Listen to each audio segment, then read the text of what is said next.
Assalamualaikum warahmatullahi wabarakatuh.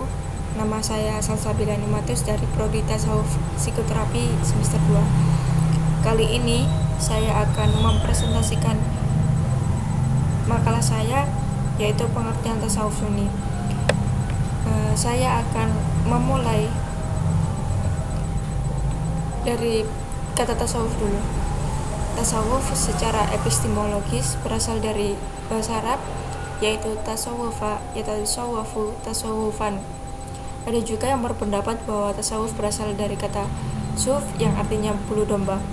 Ada juga yang berpendapat bahwa tasawuf berasal dari kata sufa, yaitu serambi masjid Nabawi yang ditempati sebagian sahabat Rasulullah. Ada juga yang berpendapat bahwa tasawuf berasal dari kata sofa yang artinya jernih, bersih, dan suci. Macam-macam tasawuf, ada tasawuf akhlaki atau tasawuf sunni, tasawuf amali, dan tasawuf falsafi.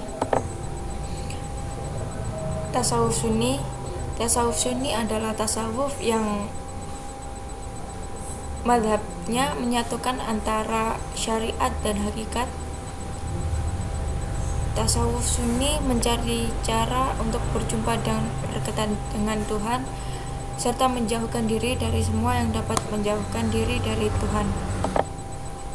Semua mazhab tasawuf pada dasarnya itu sama saja, sama-sama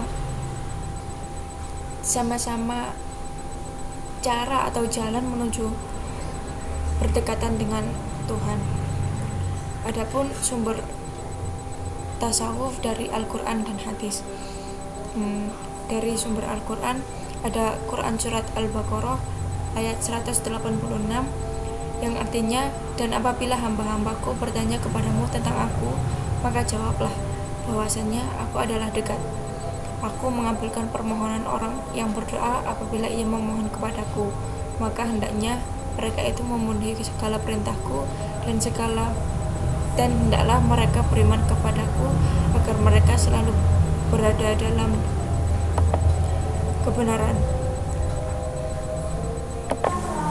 Kemudian sumber dari hadis qudsi dari Abu Hurairah radhiyallahu anhu berkata, Rasulullah SAW bersabda bahwa Allah Subhanahu wa Ta'ala berfirman, barang siapa memuji seorang waliku, maka aku mengumumkan peperangan terhadapnya. Tidak ada sesuatu yang mendekatkan hambaku kepadaku yang lebih aku sukai daripada pengalaman yang aku wajibkan atasnya. Kemudian hambaku yang senantiasa mendekatkan diri kepadaku dengan melaksanakan amal-amal sunnah, maka aku senantiasa mencintainya. Jika aku telah cinta padanya, jadilah aku pendengarnya yang dengannya ia mendengar, aku penglihatannya yang dengannya ia melihat, aku tangannya yang dengannya ia berjalan. Jika ia memohon kepadaku, aku memperkenalkan permohonannya. Jika ia meminta perlindungan, ya aku lindungi.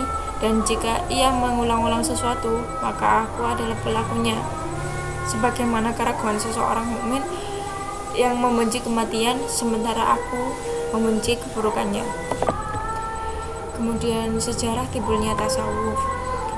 Akar dari timbulnya tasawuf ini menuai pro dan kontra antara kaum muslim dan non-muslim. Mereka yang muslim mengatakan bahwa tasawuf ini sumbernya dari Rasulullah. Apa buktinya? Buktinya ketika Nabi Muhammad SAW berkhalwat di Gua Hira, beliau hidupnya sederhana dan cenderung menjauhi kehidupan materialistis sebagaimana kaum Arab pada masa itu. Mereka yang mengatakan bahwa tasawuf Islam tumbuh karena terpengaruh oleh ajaran di luar Islam, antara lain ajaran agama Hindu yang mendorong manusia untuk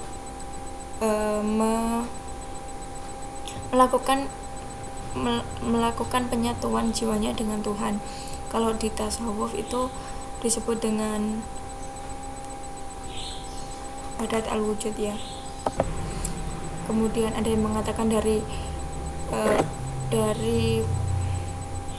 pengaruh dari Persia, Nasrani, atau pemikiran filsafat Yunani, dan ajaran Neoplatonisme. Mari kita memperdalam sedikit apa yang mempengaruhi faktor persamaan antara tasawuf dengan model dari agama lain. Ajaran Hindu mendorong manusia agar menyatu jiwanya dengan dewa yang disebut penyatuan Atman dengan Brahman, yang sama dengan Ittihad, Hulul, dan Wahdat al-Wujud dalam Islam. Sedangkan ajaran Buddha mendorong untuk mencapai nirwana dengan cara meninggalkan kehidupan dunia untuk bersemedi untuk meniadakan dirinya, yang dalam tasawuf Islam disebut fana dan baqo. Kemudian ada yang mengatakan bahwa ada pengaruh dari Persia. Di Persia telah hidup suatu gagasan yang menganggap bahwa asal-usul segala sesuatu itu dari Tuhan. Semesta ini tidak mempunyai wujud tersendiri dan wujud yang sebenarnya hanyalah Tuhan. Kemudian Nasrani. Pertama, adanya interaksi antara orang Arab dan kaum Nasrani pada masa jahiliyah maupun zaman Islam. Kedua, adanya kesamaan antara kehidupan para asketis atau para sufi dalam hal mereka melatih jiwa atau riyadhah dan mengasingkan diri dengan para rohib ketika sembahyang dan berpakaiannya. Kemudian keempat, kebudayaan Yunani seperti filsafat telah masuk ke dunia Islam pada akhir Bani Umayyah dan puncaknya pada masa Bani Abbasiyah ketika berlangsung penerjemahan filsafat Yunani. Dengan kegiatan perjemahan itu, banyak diantaranya buku filsafat yang dipelajari umat Islam. Hal ini dapat diartikan sebagai proses pengenalan umat Islam pada metode berpikir filosofis. Kemudian yang kelima, ajaran Neoplatonisme bahwa segala yang ada merupakan pancaran dari Zat yang Maha Esa dan sesuatu tersebut akan kembali lagi kepadanya. Karena itu diisyaratkan untuk mensucikan diri dari kotoran duniawi dengan cara meninggalkan sehingga ia dapat menyatu kembali dengan Tuhannya. Seperti Al-Ghazali yang mengatakan tidak pernah terjadi ada hamba yang dapat menyatu dengan Tuhannya lalu ia menjadi Tuhan, karena hamba tetap posisinya sebagai tercipta sedangkan Allah sebagai penciptanya. Kedua wujud ini tidak dapat menyatu atau melebur menjadi satu wujud kecuali hamba hanya bisa mendekati Tuhannya, yang disebut Al-Qori oleh Al-Jindi, dan inilah yang disebut makrifah dalam tasawuf Sunni. Berikut itu kutipan dari Yves Sirgas dalam bukunya Ilmu Tasawuf. Kemudian yang keenam adalah Islam muncul di Arab sehingga tidak menutup kemungkinan pengaruh dari unsur Arab pra-Islam masuk dalam ajaran tasawuf Islam. Untuk melihat bagaimana tasawuf berasal dari dunia Islam, pelacakan terhadap sejarah munculnya tasawuf dapat dijadikan dasar argumentasi munculnya tasawuf di dunia Islam. Jadi tidak hanya agama yang menurut mereka mempengaruhi tasawuf itu, ada berbagai macam negara juga.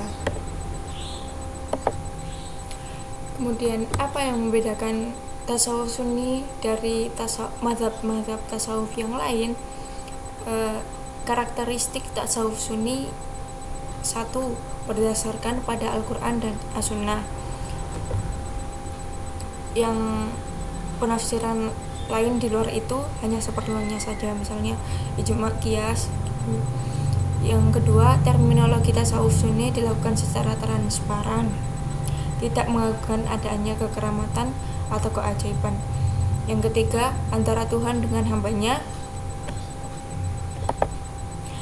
terdapat konteks pembatas antara keduanya, ya itu tadi kata Al-Ghazali, tidak bisa manusia yang diciptakan itu sama dengan Tuhan yang menciptakan.